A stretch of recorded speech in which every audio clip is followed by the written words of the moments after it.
Welcome back to the channel and welcome back to another quick pick prediction video. In this video, I'll be predicting the middleweight bout between Nassourdine Imavov versus Phil Hawes. So look at this one. Phil Hawes came into to the scene all hyped up on Instagram, and based on who he knew and what people around him that were the people that he knew kind of said about him, and coaches and stuff said about him, and had all this hype all these years ago.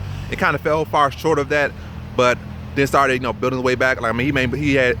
He built himself up, lost again, built himself up, lost again. Opportunity, I think he had like 2 or 3 opportunities failed, to come to the light, like Ultimate Fighter, I think, Contender Series. So like at least 2, and then I think in PFL or something, but at least 2 or 3 opportunities where he could have showed up big and failed.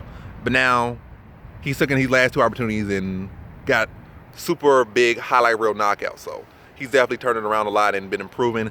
First was kind of like a desperado wrestler who had some power, and now his striking is starting to get more technical, and it's starting to show, and it's starting to contribute to his success. Imavov on the other side, solid fighter, came in and showed what he's capable of in his debut, and he's been doing work. But also in that fight, he showed some lack of defense. He was supposed to be the more technical striker, but his defense was not looking the best. And a lot of times he go out there and he gets aggressive, and definitely some defensive holes out there, trying to force action a lot.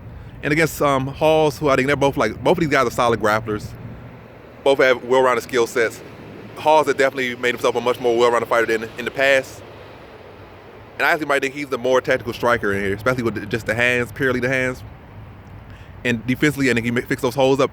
And I say on Imavov's side, I'm gonna say Nassoudine's side, that fight against Williams or whoever he fought last.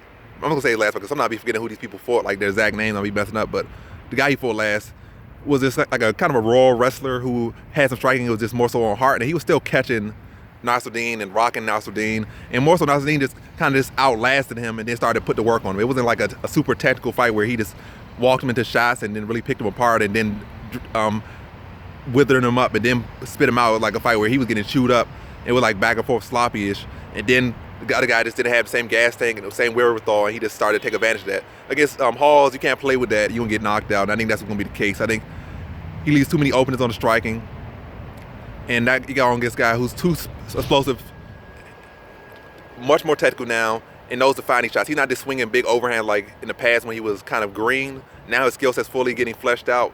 He knows how to not just try to drag out wins. He knows how to put away fights and not just hope and pray, but know how to set it up and land those big bombs. And that explosion, that athleticism, and being able to set it up versus a guy who doesn't defend his chin the best and gets overly aggressive at times, a lot of times trying to force the action. I think it's going to pan out bad for Nassourdine, and he's going to get caught with the hands down, straight down the pipe, dropped, and finished off early on in that second round. So in this fight, I have Phil Hawes via second round TKO.